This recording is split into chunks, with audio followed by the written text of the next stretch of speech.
ప్రియ దేవుని ద్వారా గమనించండి. మత్తయి సువార్త 11వ అధ్యాయం యేసు ప్రభువారు ఒకడు కొన్ని విత్తనాలు వేస్తా ఉన్నాడు, చల్లుతా ఉన్నాడు. ఆ విత్తనాలు ఎక్కడ పడుతున్నాయి?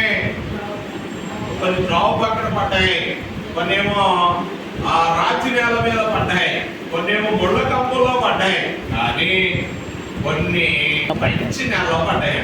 23వ వచనం అంటున్నాడు, మంచి నేలను విత్తబడిన వాడు వాక్యను విని గ్రహించిన వాడు కనుక అట్టివాడు సఫలుడై ఒకడు 100 అంతలుగాను, ఒకడు 60 వంతులుగాను, ఒకడు 30 వంతులుగాను ఫలించును. హల్లెలూయా. చూడండి, విత్తనాలు వేసాడు, అవి మంచి నేలలు పడ్డాయి. మంచి నేలలు పడినప్పుడు ఎలా ఫలిస్తాడంట? 30 వంతులు, 60 వంతులు, 100 రెట్లు ఫలిస్తాడు. కనుక అంటున్నాడు ఏంటంటే, వాక్యాన్ని గ్రహించేవాడంటే మంచి నేలని విత్తనాలు పడినవాడు. ఎప్పుడైతే నీ యొక్క హృదయం అనే నేల మీద దేవుని వాక్యం అనే విత్తనం పడుతుందో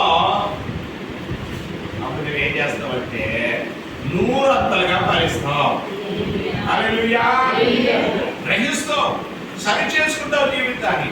ఏది చేయాలో ఏది చేయకూడదో దాన్ని చూసుకుని నువ్వేం చేస్తావంటే ఫలాలు కొరకు ఆలోచన చేస్తావు. నాకు ఫలాలు కావాలి, ఫలించకుండా, ఫలాలు భుజించకుండా, ఫలాలు అనుభవించకుండా, ఫలాలు చూడకుండా దేవుని వాక్యము ద్వారా ఒక వ్యక్తి 30 వంతులుగా, 60 వంతులుగా, 100 రెట్లుగా ఫలించిన తర్వాత నీకు యుద్ధాన్ని జయించగలుగుతావు. ఆతని జయించగలుగుతావు, ఒకరిని జయించగలుగుతావు, ఒక ఆశను జయించగలుగుతావు, శరీరాశలను జయించగలుగుతావు. అప్పుడే నీకు శక్తి వస్తుంది, అప్పుడే నీ బలంగా ఉండగలుగుతావు. కనుక దేవుని వాక్యమనే నీ విత్తనము నీలో పడకుండా, నీవు ఫలించకుండా ఏదో అలాగ వచ్చాము అలా వెళ్ళిపోయామన్నట్లుగా ఉంటే సాతాను నిన్ను ఓడించేస్తాడు. జయించలేవు, బలముగా ఉండలేవు. కనుక నీకు అనుభవం కావాలి, ఫలించే అనుభవం కావాలి. అందుకే ఆధ్యాత్మిక ఫలాల గురించి బైబిల్లో చాలా రాయబడ్డాయి.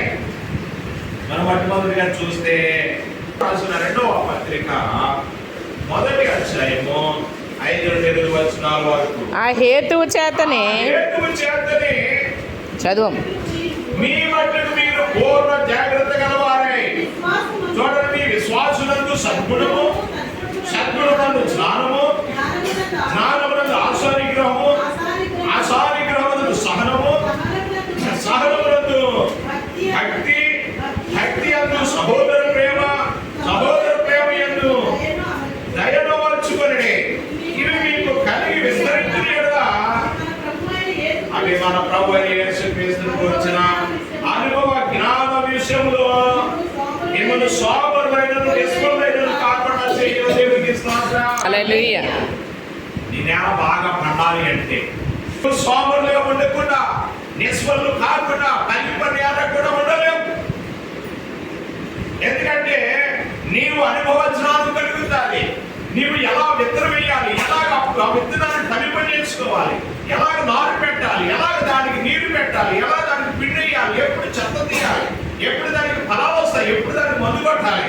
ఒక రైతుకి ఎలా తెలుస్తుందో నీ ఆత్మీయ జీవితానికి కూడా ఈ లక్షణాలు అవసరం. పేతురు గారు చెప్తుంది, ఈ లక్షణాలు లేకపోతే నీవు ఆత్మీయంగా ఫలించలేవు. ఏమిటది? చూడండి, ఇక్కడ అంటాడు పూర్ణ జాగ్రత్త కలిగిన వారే. మొట్టమొదటి ఏం కావాలంటే పూర్ణ జాగ్రత్త కావాలి. ఏ జాగ్రత్త కావాలి? పూర్ణ జాగ్రత్త. పూర్ణ జాగ్రత్త. చేలో పడినట్టు ఉండకూడదు మన జీవితం. ప్రతి విషయంలో జాగ్రత్త ఉండాలి. దేవుని లేఖనము మనకి తెలియాలా, ఎలా ప్రభులో ఫలించాలో మనకి తెలియాలా. ఈ జాగ్రత్త మనం తీసుకోకపోతే వాళ్ళు వ్యవసాయం చేస్తున్నారు, మళ్ళీ ఏం చేశారంటే ప్రతిసారి ప్రతి పండుగ మొత్తం ఏమన్నది కాబోడిగా ఉంటుంది. చాలా బాగా పండుతుంది, కానీ కోసుకోలేరు. కారణం ఏమిటి? కారణం ఏమిటి? దాంట్లో దూడ పడిపోతున్నాయి. వాళ్ళ దూడ పడతాయి, పక్కల దూడ పడతాయి, తినేస్తాయి. ఏమీ రాదు, ఒక వద్ద కూడా పండుగ తీసుకోలేదు, జాగ్రత్త తీసుకోలేదు. ఈ సంవత్సరం జాగ్రత్త తీసుకునేది తీసుకుని కమలు పెట్టి ఒక నెట్ట తెచ్చి చుట్టూ కట్టేశారు. అటు ఇటు ఎంత బాగుంటుందో ఎదుగుతున్నా ఆశ్చర్యం. ఏం పొలానికి జాగ్రత్త తీసుకుంటే ఏ పండుతుంది? నూరంతులుగా పండుతుంది. ఎప్పుడైతే నువ్వు జాగ్రత్త తీసుకోవని ఆత్మీయ జీవితానికి, అప్పుడు నువ్వు ఫలించలేవు, నీకు పంట రాదు. పంట రాకపోతే సాతాను ఏం చేస్తాడు? ఆక్రమించుకుంటాడు. తర్వాత నేను ఓడి చేస్తాడు. నువ్వు జయించలేవు, నువ్వు ఫలించలేదు కనుక నీకు అనుభవం లేదు. ఎలాగ ఫలించాలో, ఎలా వాటిని ఎదిరించాలో నీకు అనుభవం ఎప్పుడు వస్తుందంటే, ఈ హేతువు చేత నీవు పూర్ణ జాగ్రత్త కలిగిన వాడవై విశ్వాసమునందు సద్గుణము, మొట్టమొదటిగా విశ్వాసంతో కూడిన సద్గుణం, ఒక మంచి గుణం కలిగి ఉండాలి దేవునిలో. మాటికి కోపం పడిపోయి, మాటికి చేంజ్ చేసుకుని, మాటికి దుమ్ములు తిడుతూ, మాటికి చిరాకు పడిపోతుంది, మాటికి ఇసుగునే చేసుకుని, ఎందుకొచ్చి జీవితం, ఎందుకొచ్చినాయి బ్రతుకు అన్నట్టుగా ఉంటే ఆ జీవితాల్లో సాతాను ఓడి చేస్తాడు కనుక ఎక్కడ ఫలించగలవా? ఫలించలేవు. అందుకే అంటాడు, విశ్వాసం ద్వారా సద్గుణము, మంచి గుణం తెచ్చుకోండి. నీ గుణాన్ని మార్చుకోవాలని మొట్టమొదటిగా నీ ఫలించాలంటే నీవు గుణం అనేది కంచిగా వేయడం అవసరము. రెండు, జ్ఞానం అవసరం. ఏ జ్ఞానం అవసరం? పైనుండి వచ్చే జ్ఞానం. పెట్టుకుని వార్తలు వింటే జ్ఞానం, లోకానుసారం జ్ఞానం వస్తుందేమో కానీ దైవికమైన జ్ఞానం రాదు. దైవికమైన జ్ఞానం లేకపోతే ఆకాశమందున్న సమూహపు శత్రువులను, సాతాను సమూహాన్ని, అధికారులను నీవు ఓడించడానికి నీకు శక్తి, జ్ఞానము నీకు ఉండదు. ఒక నీ మీదకి వస్తున్న ప్రమాదాన్ని తప్పించుకోవాలంటే ఏం కావాలో తెలిసిన పైన వచ్చే జ్ఞానం నీకు అవసరం. హల్లెలూయా. ఈ జ్ఞానం అనే కంచిని వేయకపోతే ఫలాలు ఎక్కడి నుంచి వస్తాయి? మూడు, ఆశ నిగ్రహము. ఏ నిగ్రహం అంట? ఆశ నిగ్రహం. ఏది పడితే అది ఆశతో ముందుకు వెళ్ళిపోవాలి, పైకి వెళ్ళిపోవాలంటూ ఎన్నో గాల్లో గేడలు కట్టేసి వాళ్ళు చాలా మంది ఉంటారు. ఏది పడితే అది చేసేయాలి, ఏది పడితే అనుకునే ఆ విధానంలోకి వెళ్ళిపోవడం కాదు, కానీ హద్దులు ఉండడం ఎంతైనా అవసరమో. తర్వాత అన్నాడు సహనం, ఓర్చుకోవాలి. ఫలించాలంటే ఏం కావాలి? ఓర్చుకోవాలి. 6 నెలలు రైతు కష్టపడతాడు, రాత్రి వెళ్తాడు, అర్ధరాత్రి వెళ్తాడు, అవసరం తెల్లారి వెళ్తాడు, మధ్యాహ్నం ఎండైనా సరే రైతు ఏం చేస్తాడు? నీళ్లు పెట్టడం వరకు పొలం చచ్చిపోతుంది అనుకోండి, ఎండిపోతుంది అనుకోండి, నిలబెట్టేస్తుంది అనుకోండి, ఎంత ప్రయాసపడతాడో. నిద్ర పడుతుందా రైతుకి? చెప్పండి. పట్టదే. చేను పాడైపోయినా ఎలా పెట్టాలి? నీరు పెట్టాలి, వాటర్ తేవాలి, లేకపోతే ఏదో చేయాలి, కనీసం బాగా పగిలితున్న తోడగా పోయాలా. ఎందుకంటే పంట చేతికి వచ్చే సమయంలోకి చేరే పాడైపోయేదానికి ఏమీ రాదని టెన్షన్ అయిపోతాడు రైతు. కేర్ తీసుకుంటున్నాం జీవితంలో.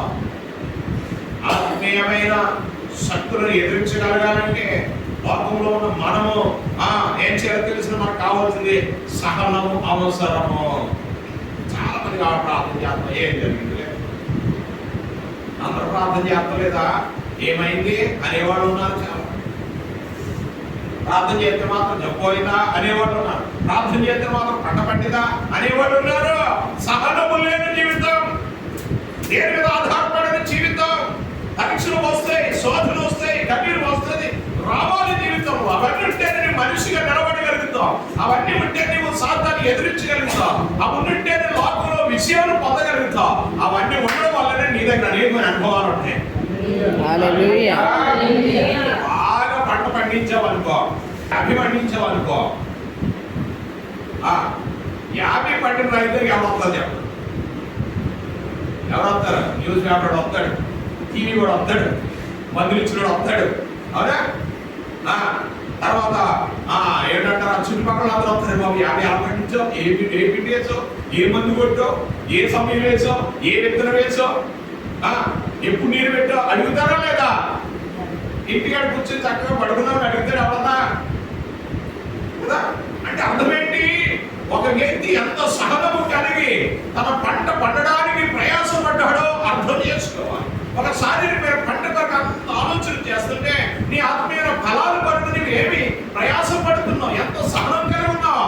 కష్టం బాగానే కలిగి దాచండి మంచిది, ఏడవండి మంచిది, రాజులు చేయండి, మరపెట్టండి ప్రభు దగ్గర, శక్తినిచ్చే దేవుడి దగ్గరికి ఆధారపడండి. సహనం కలిగి ఉన్నాడు దేవుడు చేసేవారు. అవన్నీ చేయకుండా ఎలా పొలాలు వస్తాయి మనకి? కలిగిన సంపూర్ణ జాగ్రత్త తీసుకోవాలి అంటే విశ్వాసములో సద్గుణము కాపాడుకోవాలి. 2 దైవ జ్ఞానంతో నింపబడాలి. 3 ఆశా నిగ్రహం కలిగి ఉండాలి. 4 సహనం కలిగి ఉండాలి. సహనంతో పాటు భక్తి ఉండాలి. ఏమండాలి?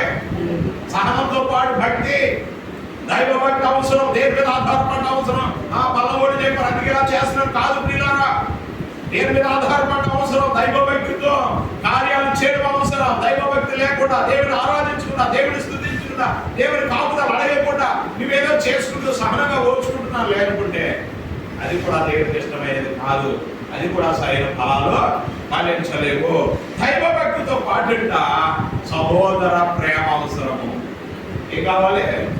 ప్రేమ ప్రేమ ప్రేమ ప్రేమ అనేక దోషాలు కప్పునట్టు, ప్రేమ సహించుకున్నట్టు, ప్రేమ డంబరముగా అమర్యాదగా మాట్లాడదు. ప్రేమ ఎప్పుడైతే ఉంటుందో నీలో ఏమి జరుగుతుంది?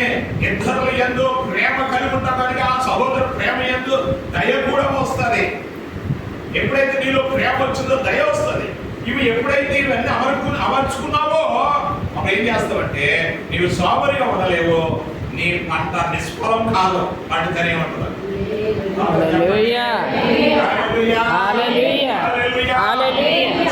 ఎంత భద్రత కలిగి చుట్టూ కట్టి, లేకపోతే తేలికి వెళ్ళి నీళ్లు పెట్టి, పిండి వేసి, మందు కొట్టి, సమయానికి కోత కోసి, సమయానికి ఎలాగైతే ప్రయాసపడి ఆ ఫలాన్ని ఆ ధాన్యం తెచ్చుకుంటున్నావో అలాగే మన ఆత్మీయ జీవితంలో కూడా సాతాన్ని ఎదిరించాలంటే, పురుగులు లాంటి దుష్టుని కార్యాలు ఎదిరించాలంటే మందులాగా దేవుని ప్రేమ, సహోదర ప్రేమ, దయ, కరుణ, జ్ఞానము, తర్వాత సద్గుణము, ఆశానిగ్రహము, విశ్వాసం ఇవన్నీ ఎప్పుడైతే అమర్చుకుని ముందుకు వెళ్తావో అప్పుడు దాన్ని బట్టి నువ్వేం చేయబడతావంటే అధికంగా ఫలిస్తావు.